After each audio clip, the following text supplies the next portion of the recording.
ঝাড়েশ্বর মন্দিরে জল ঢালতে গিয়ে আমরা এমন সমস্যায় পড়বো ভাবতেও পারিনি।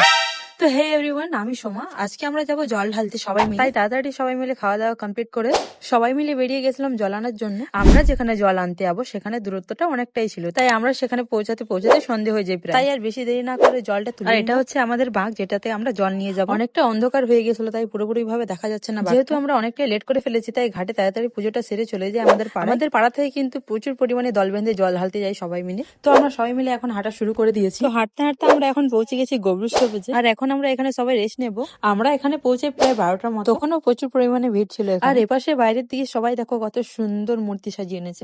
তো অনেকটা রেস্ট নেওয়া হয়ে গেছে আমাদের, এখন আমরা এখান থেকে বেরোবো। তো অনেকটা পথ হাঁটার পর এখন আমরা আছি গোদাপিয়াশালের জঙ্গলের মধ্যে, আর এখন বাজে 2:15। চারিদিকটা প্রচুর পরিমাণে অন্ধকার ছিল। কিছু দূর আগিয়ে আমরা একটা স্টপেজে দাঁড়াই, আর এখানে আমরা সকাল হওয়া পর্যন্ত রেস্ট নেবো। তো আজকের জন্য এইটুকুই, নেক্সট ভিডিওতে দেখাবো তোমাদেরকে আমরা কিভাবে জল ঢালি। টাটা।